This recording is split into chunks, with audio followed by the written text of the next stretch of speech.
morning to all of you and welcome to our online classes।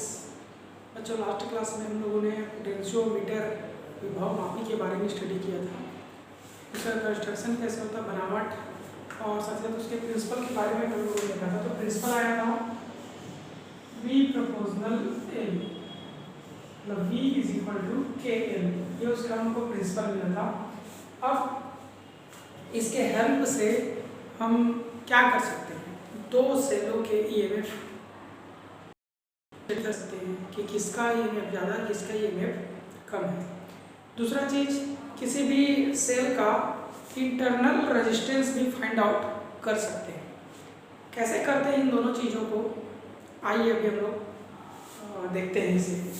ठीक है, तो suppose यहाँ पे देखो पहला डायग्राम बना है, compare the EMF of two cell, दो सेलों के विद्युत वाहक बलों की तुलना करना। ठीक है, यहाँ पे प्राइमरी सर्किट तो ऐसे ही रहेगा, सीधा से यहाँ लिखना to compare the EMF of two cell through potentiometer we will connect two cells in the secondary circuit of EMF। जिन दो सेलों का EMF ज्ञात करना होता है उसको सेकेंडरी सर्किट में द्वितीयक परिपथ में जोड़ देते हैं with galvanometer G and jockey J, galvanometer G और जॉकी J के साथ। समझ में आ गया? For even if the balanced point is obtained at distance small l1 from the A, मान लो E1 के लिए, इसके लिए जब इसकी और इसकी दोनों को ऑन करेंगे, ठीक है, 2 को ऑन करेंगे, तो E1 के लिए बैलेंस पॉइंट का डिस्टेंस कितना हो, L1 हो, तो E1 इक्वल आएगा K L1। V is equal to E1 is equal to कितना है, K L1 आ जाता है। और for E2 if the distance of balanced point from A is L2, इसमें L1 था तो K L1 आ गया, तो यहाँ पर E2 इज इक्वल टू आता है K L2 आता है। क्वेश्चन नंबर कितना ले लिया हम लोग, सेकंड। दोनों का रेशियो निकाल लो, E1 upon E2 is equal to K L1 upon क्या आएगा, K L2। ये दोनों क्या हो गया, कैंसल, सॉरी उल्टा कर देता हूँ मैं, ये दोनों cancel. E1 upon E2 is equal to L1 upon L2, तो E1 इज इक्वल टू कितना आएगा, L1 अपॉन L2 E2।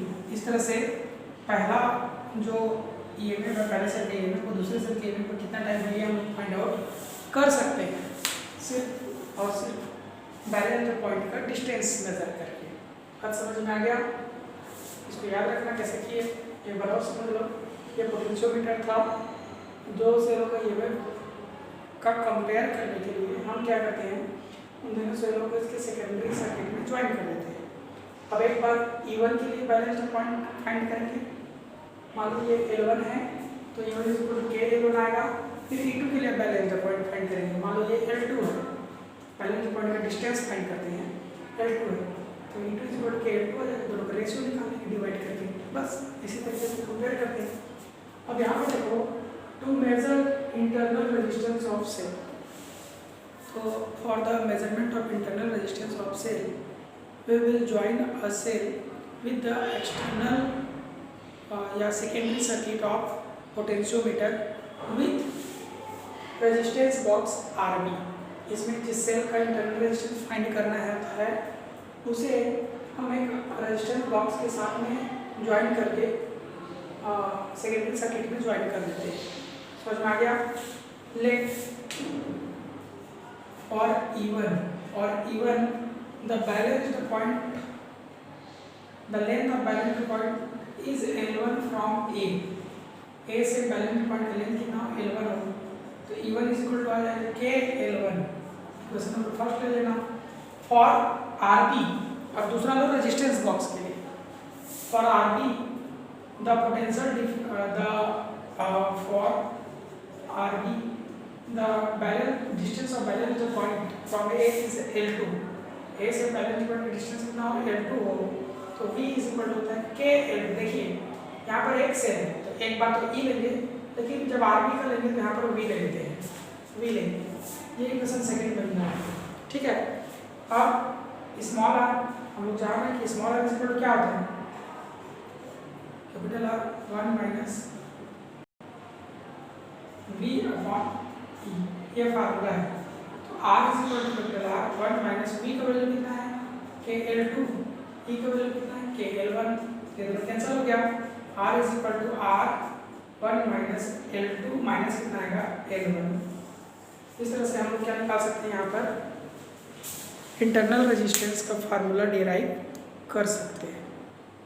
ठीक है, कैसे इंटरनल रेजिस्टेंस का फार्मूला डिराइव करें अपन लोग याद रखिएगा, एक बार सेल के लिए फिर एक बार आरबी के लिए, दोनों के अलग अलग बैलेंस्ड पॉइंट ढूंढते हैं और ई और बी का वैल्यू फाइंड आउट कर लेते हैं। ई और बी की वैल्यू को इंटरनल रेजिस्टेंस के फार्मूला पुटअप कर देंगे, ऑटोमेटिकली निकल जाएगा। समझ में आ गया ना, तो ये इंटरनल रेजिस्टेंस फाइंड करने का एक मेथड है, इसको आपको याद रखना। अच्छा, मैं थोड़ा सा इसका फार्मूला गलत लिख दिया हूँ, ये -1 इधर होगा, थोड़ा सा देख लो इसको, KL2 अपॉन KL1 -1 ऐसा आ जाएगा, तो L2 अपॉन L1 -1 आएगा, ये इस तरह से। ठीक है, तो याद रखिए मेथड क्या है, कैसे हम इंटरनल रेजिस्टेंस फाइंड आउट करते हैं। ये सब एक्सपेरिमेंट है, इनको बढ़िया से आप लोग एक बार देखिएगा। इसके बाद रखा है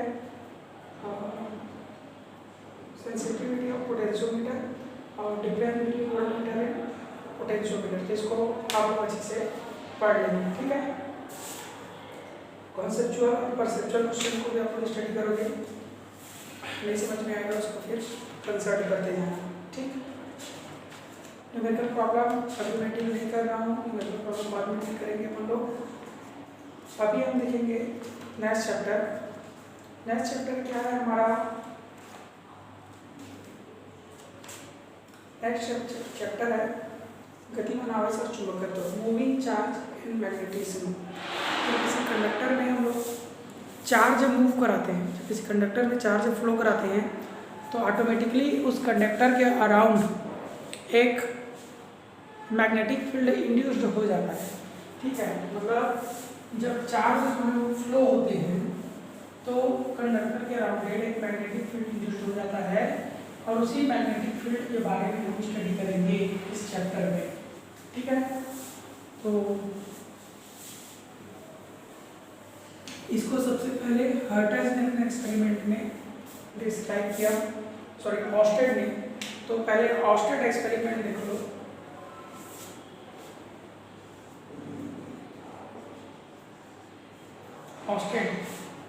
ऑस्टेड ने, इन्होंने क्या किया, एक कॉइल बनाया, इस तरह से कॉइल बना दिए ऐसा, इधर प्लस इधर माइनस। दूसरा कंडीशन, डायरेक्शन चेंज कर दिए, इधर माइनस इधर प्लस। ठीक, तीसरा कंडीशन, यहाँ पर एक की ले लो, की ले लेते हैं यहाँ पे,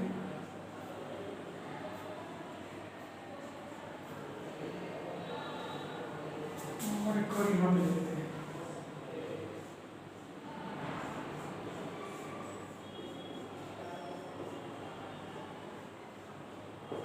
देखिए, और यहाँ पर मैग्नेटिक नीडल।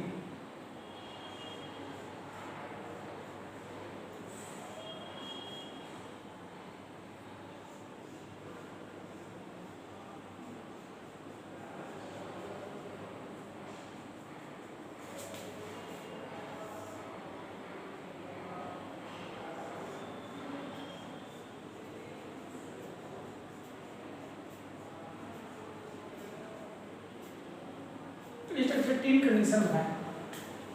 ऑस्टेड ने अपने एक्सपेरिमेंट में देखिए, सबसे पहले एक कॉइल बनाई, उसको एक बैटरी से ज्वाइन कर दिए और यहाँ पर की लगा दी। जब की को वो ऑफ रखे तो उसके नीचे रखा हुआ जो मैग्नेटिक नीडल है उसको कोई डिफ्लेक्शन नहीं हुआ, बट जब इसको ऑन किए तो इसका ये जो मैग्नेटिक नीडल तो क्या हो गया, डिफ्लेक्ट हो गया। देखिए ये स्टेट था, बट ये क्या हो गया, डिफ्लेक्ट हुआ। फिर ये जो प्लस माइनस का डायरेक्शन उसको चेंज कर दिए, तो डिफ्लेक्शन का डायरेक्शन भी क्या हो गया, चेंज हो गया। इस तरह से सपोज ये एन है, ये एस है, ये एन इधर चला गया, एस इधर आ गया, और इसमें क्या हो गया, ए इधर आ गया, एस इधर आ गया। इस तरह से मैग्नेटिक फील्ड का जो डायरेक्शन था वो क्या होने लगा, चेंज होने लगा। उन्होंने और एक्सपेरिमेंट किया, इसमें फ्लोइंग करंट के वैल्यू को इंक्रीज कर दिए। तो करंट के वैल्यू को इंक्रीज करते थे तो डिफ्लेक्शन भी क्या होता था, इंक्रीज होता था, बढ़ जाता था। करंट के वैल्यू को कम किए तो डिफ्लेक्शन का वैल्यू भी क्या हो गया, कम हो गया। इससे उन्होंने ये कंक्लूजन निकाला, ये रिजल्ट निकाला कि जब भी हम किसी कॉइल में करंट फ्लो कराते हैं तो उस कॉइल के अराउंड एक मैग्नेटिक फील्ड इंड्यूस्ड हो जाता है। ऐसा उन्होंने अपना कंक्लूजन दिया। समझ में आ गया?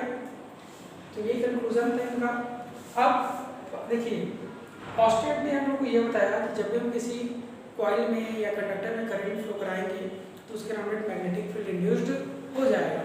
अब बात आई उसकी डायरेक्शन की। मैग्नेटिक फील्ड क्या है, वेक्टर क्वांटिटी, उसका एक पर्टिकुलर डायरेक्शन होता है।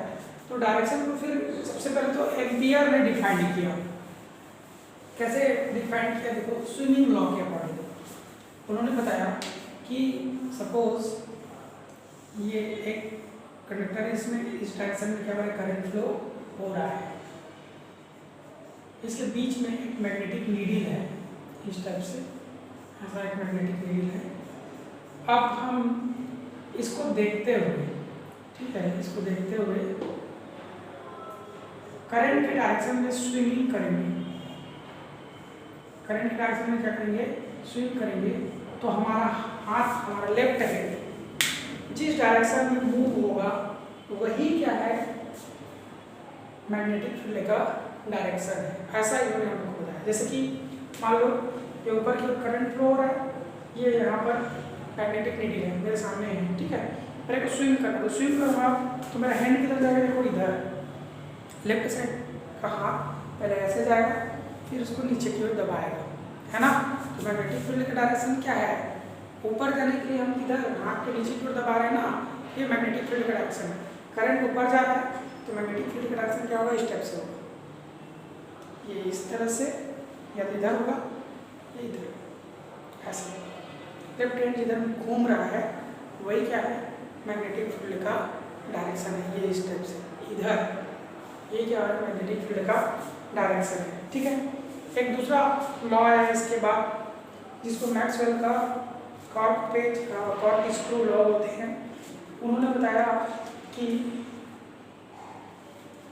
स्क्रू को, स्क्रू और बोल्ट होता है, नट और बोल्ट को इस टाइप से घुमाओ कि स्क्रू करंट के डायरेक्शन में आगे बढ़े। देखिए मान लो ये ऊपर की ओर करंट इसमें फ्लो हो रहा है, यहाँ पर स्क्रू ड्राइवर है, बोल्ट है, उसको ऐसे घुमाओ, ऐसा घुमाओ कि वो जो है वो ऊपर की ओर करंट के डायरेक्शन में आगे बढ़े। ऐसा कंडीशन में अंगूठा जिधर मूव हो रहा है वही करंट का क्या डायरेक्शन है, ऐसा उन्होंने बताया। तो इस टाइप से जिधर अंगूठा मूव हो रहा है, देखिए ये हर पॉइंट पर ये इसका डायरेक्शन को डिनोट करता है। तीसरा आया हमारा grip rule, right hand grip rule. जैसे मान लो इसमें करंट ऊपर के डायरेक्शन में फ्लो हो रहा है, इसके राइट हैंड से ऐसे पकड़ो कि अंगूठा करंट के डायरेक्शन में हो, तो फिंगर्स जिधर बैंड होते हैं वही करंट का डायरेक्शन होता है। जिधर फिंगर मुड़ रहा है वो करंट का क्या है, डायरेक्शन है, ऐसा भी बताया गया। एक आया लेफ्ट हैंड के जो फिंगर्स हैं, थम्स है, उसको परपेंडिकुलर से फैलाते हैं अपन लोग। अगर इसके डायरेक्शन में करंट फ्लो हो रहा है, थंब के डायरेक्शन में करंट फ्लो हो रहा है, और ये ई है ना, तो मैग्नेटिक फील्ड का डायरेक्शन इधर होगा, ये ई का डायरेक्शन है, तो मैग्नेटिक फील्ड का डायरेक्शन से परपेंडिकुलर बाहर की ओर होगा। इस तरह से 3-4 रूल आया। इस रूल्स के बाद हम लोगों ने ये जाना कि करंट का डायरेक्शन कैसे होता है। इसमें सबसे इजी रूल है ग्रिप रूल। करंट कंडक्टर को ऐसे पकड़ो कि करंट के डायरेक्शन में आपका थंब हो, इस कंडीशन में फिंगर जिधर बैंड होते हैं वो करंट का डायरेक्शन होता है। इसका मतलब ये है कि मान लो ये एक कंडक्टर है, इसमें ऊपर के डायरेक्शन में करंट फ्लो हो रहा है, तो इसके नीचे मैग्नेटिक फील्ड का डायरेक्शन ऐसा कुछ होगा, सर्कुलर कोसेंट्रिक सर्कल के फॉर्म पे होगा, ऐसा, ये इसका डायरेक्शन होता है। इस तरह से हम लोग एक वायर के अराउंड मैग्नेटिक फील्ड को हम लोग क्या कर सकते हैं, समझ सकते हैं। इसके अराउंड इसके चारों तरफ मैग्नेटिक फील्ड का डायरेक्शन कोसेंट्रिक सर्कल के फॉर्म पे क्या हो जाता है, बन जाता है। बात समझ में आ गया? अगर करंट ऊपर की ओर फ्लो हो तो नीचे की ओर फ्लो हो तो ये क्लॉकवाइज बन जाएगा, जो एंटी क्लॉकवाइज बन रहा है वो क्या हो जाएगा, क्लॉकवाइज बन जाएगा। ठीक, इस तरह से हमें ये पता चलता है कि जब भी हम किसी कॉइल या कंडक्टर में करंट फ्लो कराते हैं उसके अराउंड एक मैग्नेटिक फील्ड इंड्यूस्ड हो जाता है, और मैग्नेटिक फील्ड का डायरेक्शन कैसे होता है ये भी हम लोग को पता चल गया। ठीक, लेकिन अभी तक हम लोग को ये नहीं पता था कि मैग्नेटिक फील्ड इंटेंसिटी कितनी होगी, मतलब मैग्नेटिक फील्ड जो चुंबकीय क्षेत्र उत्पन्न हो रहा है उसकी तीव्रता कितनी होगी और उसको कैसे हम निकालते हैं ये पता नहीं था। तो इसके लिए बायो और सेवर्ट दो साइंटिस्ट आए और उन्होंने हमको बताया कि जब किसी कंडक्टिंग वायर में करंट फ्लो होता है तो उसके पास किसी पॉइंट पर जो मैग्नेटिक फील्ड इंटेंसिटी उसको कैसे निकालते हैं। इसके लिए उन्होंने एक कंडक्टिंग वायर लिया एक्स वाई और उसमें आई करंट फ्लो करा दिया। उसमें कौन सा करंट फ्लो हो रहा था, आई करंट, और इससे इस वायर में उन्होंने एक एलिमेंट लिया, एलिमेंट मतलब एक अवयव, इसका लेंथ dl था और इस एलिमेंट के सेंटर O से r डिस्टेंस पर सपोज कोई पॉइंट है P जिस पर हमको magnetic field intensity find out करनी है ना। तो इस पॉइंट पर magnetic field intensity bio Savart के अकॉर्डिंग इस करंट में फ्लोइंग करंट, इस वायर में फ्लोइंग करंट I के क्या होता है, बहने वाली धारा I के प्रमाणुपाती होता है, डायरेक्टली प्रोपोर्शनल होता है। इसके लेंथ, इस करंट एलिमेंट के लेंथ dl के डायरेक्टली प्रोपोर्शनल होता है। तीसरा, इस करंट एलिमेंट को, इस एलिमेंट को करंट एलिमेंट बोलते हैं या अवयव को करंट एलिमेंट बोलते हैं। इस करंट एलिमेंट से पॉइंट P की डिस्टेंस r के इन्वर्सली प्रोपोर्शनल, के स्क्वायर के इन्वर्सली प्रोपोर्शनल होता है, और इन दोनों को, एक करंट एलिमेंट और r P को मिलाने वाला जो लाइन है उनके बीच बनने वाला एंगल थीटा के साइन मतलब ज्या के अनुक्रमानुपाती होता है। इन सभी इक्वेशंस को हम लोग जब एक साथ राइट करेंगे, लिखेंगे, तो याद आता है I D L sine theta upon R square. यही क्या है हमारा बायो सेवर्ट लॉ है। D B is equal to इस प्रोपोर्शनल को हटाओगे तो mu naught upon 4 pi I D L sine theta upon कितना पे आर का स्क्वायर। ये क्या है हमारा बायो सेवर्ट लॉ है। यहाँ पर म्यू नॉट क्या है, परमिटिविटी ऑफ एयर और वैक्यूम है, मैग्नेटिक परमिटिविटी ऑफ एयर और वैक्यूम बोल सकते हैं। तो D B is equal to ये होता है, इसका यूनिट होता है वेबर पर मीटर स्क्वायर। यूनिट क्या होता है, वेबर पर मीटर स्क्वायर। अब देखिए यहाँ पर theta is equal to 0 degree, तो डी बी का वैल्यू कितना होगा, 0 डिग्री होगा, मतलब सेम डायरेक्शन आई का और ये पी को मिलाने वाला जो लाइन, दोनों का डायरेक्शन सेम होगा, तो डी बी का वैल्यू कितना होगा, 0 डिग्री। थीटा का वैल्यू मतलब 90 डिग्री है, तो डी बी जो होता है वो मैक्सिमम होता है। वो क्या होता है आपका, मैक्सिमम होता है। Mu naught upon 4 pi I D L upon R square, ये मैक्सिमम हो जाएगा क्योंकि साइन 90 डिग्री पहले 1 हो जाता है। अब यहाँ पर एक चीज़ याद रखना, म्यू नॉट अपॉन 4 पाई, इसका वैल्यू होता है 10 टू द पावर -7 न्यूटन में होता है। ठीक, इससे म्यू नॉट का वैल्यू निकाल सकते हो। म्यू नॉट का वैल्यू कितना होता है, 10 टू द पावर -7 इंटू 4 पाई होता है। ये अब बायो सेवर्ट में ये जो मैग्नेटिक फील्ड इंटेंसिटी निकाला वो एक एलिमेंट के लिए था, पूरे कंडक्टर के थ्रू निकालना रहेगा।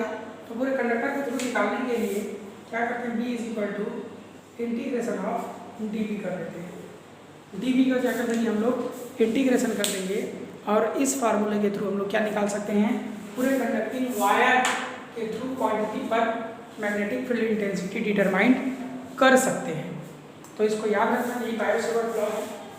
ठीक है, by this law we will determine the magnetic field intensity at any point near of conducting wire. Okay, book में और पढ़ लेना, अच्छे से दे रखा है। ठीक है, कल हम लोग आगे इसमें देखेंगे